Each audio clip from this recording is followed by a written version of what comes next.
Hola, bienvenidos a Canal Regio Guarda. Pío Moa ha escrito un artículo en el Correo de España bajo el título La Segunda República con su Frente Popular fue la mayor persecución religiosa de la historia. Ya el título de por sí dice mucho. Leemos a menudo el calificativo de genocida dirigido a Franco en la onda de la propaganda bélica, según la cual trataba de exterminar a los obreros. F. Moreno se explaya en el libro coordinado por Santos Juliá, Víctimas de la Guerra Civil. Han caído ya, con la victoria militar, las instituciones democráticas. Habían caído mucho antes, de hecho fue su caída lo que ocasionó la guerra. Pero ya sabemos que entienden por democracia estos autores. La violencia fue un elemento estructural del franquismo, lo es de todos los regímenes. El terror sería parte integral del glorioso movimiento nacional, de su asalto a la República y de la conquista gradual del poder, palmo a palmo, masacre tras masacre. La represión y el terror eran el pilar central del nuevo Estado, una especie de principio fundamental del movimiento. El fenómeno de la tortura fue masivo y generalizado. Se puede afirmar que Franco convirtió a Madrid en un gran presidio, etc. En suma, un exterminio de clase. Las declaraciones de Franco y de sus generales no disimularon nunca su propósito de exterminio. Cárceles, tortura y muerte, lejos de disminuir al término de la guerra, se incrementaron al máximo. Por todas partes se humilla a la gente sencilla y especialmente, dicen, a las mujeres. Durante años, cuenta Juliá, el fusilamiento de los derrotados continuó siendo un fin en sí mismo. Los enemigos solo gozaban de un destino seguro, el exilio o la muerte.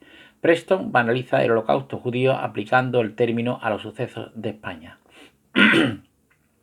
Todo esto es simplemente propaganda de guerra, que autores como estos intentan revivir de algún modo. Por supuesto, ni de lejos hubo tal exterminio de clase o no de clase. La casi totalidad de quienes de buen o mal grado lucharon por el Frente Popular, 1.700.000 hombres de quienes lo votaron supuestamente en las elecciones, 4.600.000, o vivieron en su zona, 14 millones, ni fueron fusilados ni se exiliaron. Siguieron viviendo en España como los demás, dentro de las penurias que por entonces afectaron a casi toda la población. Es algo tan obvio que asombra leer hoy tales diatribas claramente pensadas para remover viejos resentimientos, sobre todo entre jóvenes que no vivieron la guerra ni el franquismo. Con perfecta desenvoltura, los sembradores de tanta falsificación son capaces de escribir al mismo tiempo que el dolor de tantas y tantas víctimas anónimas del odio más irracional no sea inútil y, establecida la verdad tras el necesario debate, la guerra civil se incorpore definitivamente a nuestra historia. La verdad, su debate, ha consistido en la aplicación de la censura y el intento de condenar a muerte civil y últimamente a multas y cárcel a los discrepantes de tales historias. Hubo, sin embargo, un genocidio tipificado como tal, aniquilación o exterminio sistemático y deliberado de un pueblo o grupo social por motivos raciales, políticos o religiosos, y fue el intento de exterminar a la Iglesia. El encarnizamiento con que se llevó a cabo revela hasta qué punto el aborrecimiento al catolicismo era una de las poquísimas señas de identidad comunes a todos los partidos del Frente Popular, excepto al PNV, que no obstante cumplió también su papel en la empresa. Por citar algunos casos, bastantes fueron torturados en espectáculos públicos o toreados con banderillas, a otros los castraron y metieron en la boca sus genitales. A un capellán le sacaron un ojo, le cortaron la lengua y una oreja antes de degollarle. Otro fue arrastrado por un tranvía, otro más golpeado y cortado con palos, mazas y cuchillos hasta hacer los pedazos, algunos quemados vivos. A seglares, como una profesora de la Universidad de Valencia, le arrancaron los ojos y le cortaron la lengua para impedirle seguir dando vivas a Cristo Rey. Otra fue violada delante de su hermano, atado a un olivo antes de asesinar a ambos. El obispo de Barbastro fue torturado, castrado y fusilado junto con otros clérigos y seminaristas. Cientos de monjas fueron violadas y asesinadas. Casos tales menudearon y con frecuencia los cadáveres eran golpeados, quemados o tirados por barrancos como de perros. En varios conventos los milicianos exhumaron ataúdes y esqueletos o cuerpos momificados y los exhibieron en ceremonias grotescas con imitaciones obscenas de misas. En muchos cementerios fueron rotas las cruces y lápidas con frases cristianas. Los clérigos asesinados sumaron unos 7.000, incluyendo 13 obispos, a los que hay que añadir un mínimo de 3.000 laicos católicos por el mero hecho de serlo. Fue probablemente la persecución más intensa y sanguinaria sufrida por el cristianismo en su historia, superior a las de Roma y otras más recientes como la de los bolcheviques en Rusia o las del gobierno masónico en México, y el aspecto más profundamente característico de nuestra guerra civil.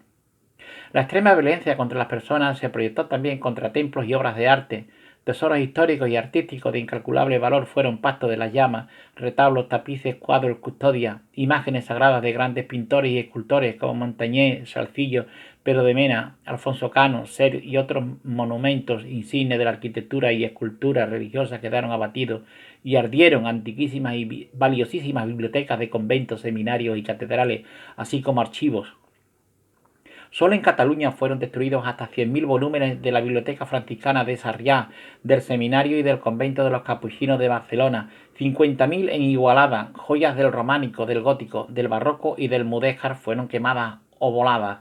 En Madrid, la Catedral de San Isidro en sí misma, un gran museo de arte con pinturas italianas y españolas, fue incendiado. A la primera oleada de destrucciones siguió pronto el saqueo de obras de arte y tesoros diversos que los dirigentes del Frente Popular llevaron al extranjero al perder la guerra. Se ha pretendido que los jefes republicanos trataron de frenar aquellos hechos, pero es más cierto decir que los atizaban en su prensa y que expoliaron tanto cuanto pudieron. El efecto fuera de España resultó muy perjudicial para la izquierda. Ante las críticas, el órgano del partido aznarista política razonaba: ningún tesoro más precioso que la razón, la justicia y la libertad. Casi todos esos monumentos cuya caída deploramos son calabozos donde se han consumido durante siglos el alma y el cuerpo de la humanidad. ¿Por qué lo deploraban entonces? La incitación a la destrucción era bien clara: justificar en la razón, la justicia y la libertad una persecución tan feroz, sangrienta y culturalmente destructiva ya dice mucho. Pues bien, aquel periódico y partido suelen ser considerados los más moderados e ilustrados de cuantos componía el Frente Popular. Con toda una explosión de odio tan desenfrenado en un país tradicionalmente católico no tiene explicación fácil. Madariaga y otros le achacan una gran incultura del clero y arguyen que el pueblo se había disociado de la Iglesia porque ésta le había olvidado, no atendía sus necesidades y se había aliado con las capas reaccionarias o con la derecha, el capitalismo, apoyando siempre al poderoso, al rico, a la autoridad opresora. Así, los crímenes no los habría perpetrado pequeñas minorías, sino el pueblo, en particular el pueblo trabajador, que como se sabe carga con lo que le echen, pero el argumento es muy difícil de sostener. Existían en España, como en todos los países, bolsas más o menos extensas de miseria y también una tradicional despreocupación de las clases altas por la falta de instrucción y la pobreza sufrida en los barrios industriales de Barcelona o Bilbao, y sobre todo entre los jornaleros de Extremadura y Andalucía, contra un tópico común. Desde la primera guerra carlista, un siglo antes en España, había gobernado casi siempre la izquierda, representada por los liberales, fueron moderados o exaltados, y estos habían oscilado entre un anticatolicismo radical y un acomodo incómodo con la Iglesia, a la que habían despojado de grandes bienes y ocasionado atentados y alguna matanza ya en el siglo XIX. Aquellos liberales habían aprendido bien la lección de que la riqueza no procede de sentimientos altruistas, sino de que cada uno mire por lo suyo. Por eso era la Iglesia quien mejor o peor miraba por los pobres, con una red de asilos, orfanatos y hospitales, y también promoción personal con escuelas populares, centros de enseñanza profesional, montes de piedad, cajas de ahorro y algún sindicato menor. Y culturalmente sostenían revistas y editoriales, algunos centros universitarios prestigiosos, y cuidaban un ingente tesoro artístico legado por los siglos. Por muchas críticas y ataques justificables que pudieran hacerse a estas labores, es imposible que puedan explicar una persecución tan brutal. El argumento se debilita aún más por cuanto los curas y frailes consagrados a tareas asistenciales y de promoción, que a menudo vivían ellos mismos en auténtica pobreza, fueron cazados como alimañas tanto más que aquellos que aparecían ligados al rico y la autoridad opresora. El empuje de nuevos movimientos más extremos desde principios del siglo XX, marxismo, anarquismo, republicanismo, había agravado más aún la aversión a la Iglesia, y en esa ideología creo que cabe encontrar la raíz de un aborrecimiento tan furibundo. Como veremos en la cuarta parte, cada una de ellas presentaba una concepción total del mundo de la vida, prometedora de sociedades grandiosas, y la Iglesia eran enfocadas como el mayor o uno de los mayores obstáculos a sus proyectos sociales. Esas ideologías vulgarizadas en tópicos sencillos podían tener un fuerte efecto sugestivo en mentes incultas y también en las refinadas. No falta hoy quienes siguen tocando las mismas músicas que Madariaga o Política, dos botones de muestra. Brebault en su La Guerra Civil Española 2005 lo entiende como una furia que parecía rebosar en un pozo centenario de humillaciones y atropellos, con la desesperación de agentes maceradas en el silencio temeroso y en el odio íntimo que de repente ven desaparecer los viejos tabúes. Buena apología del crimen basada en su ignorancia de la historia de España. Una escritora más o menos pornógrafa, Almudena Grandes, cantaba el goce de que según ella sentirían las monjas violadas por milicianos jóvenes armados y sudorosos. En un artículo que le valió algunas protestas, a decir verdad, las izquierdas jamás han expresado el menor sentimiento por aquel genocidio. Más aún, han querido intimidar a quienes lo recuerdan. Desde el país, por ejemplo, se ha acusado a la Iglesia de promover un espíritu de guerra civil por beatificar a los mártires de aquella orgía de sangre, y desde hace años vuelven los conatos de incendios, agresiones y sobre todo la vieja propaganda que desde el siglo XIX ha provocado tantos crímenes y destrucciones y expolios. Cabe añadir que desde el Concilio Vaticano II de los años 60 optase por el diálogo con los marxistas, sectores de la Iglesia han llegado a colaborar con sus antiguos exterminadores y hasta pedirles perdón.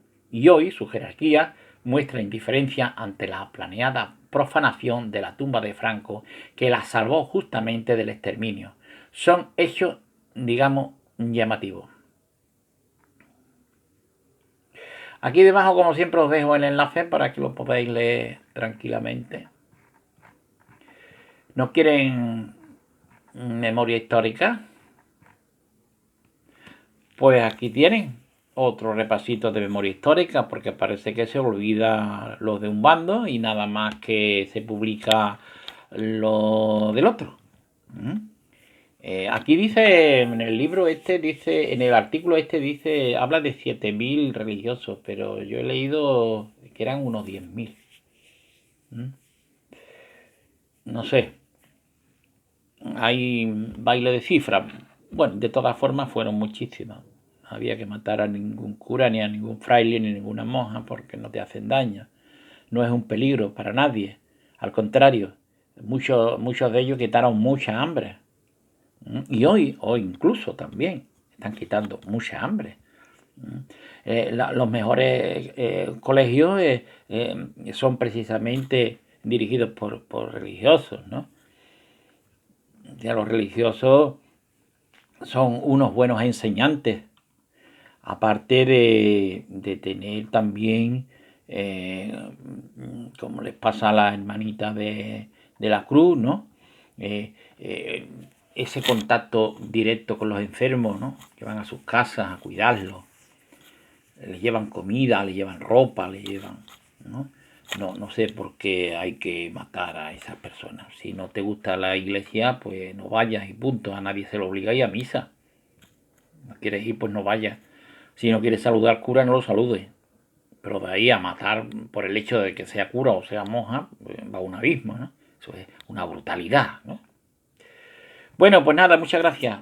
Sería conveniente que compartieras con tus contactos este vídeo, porque hay que llegar al mayor número de personas posible. Hay que ir desbaratando este lenguaje grosero, este lenguaje barrio bajero y mentiroso.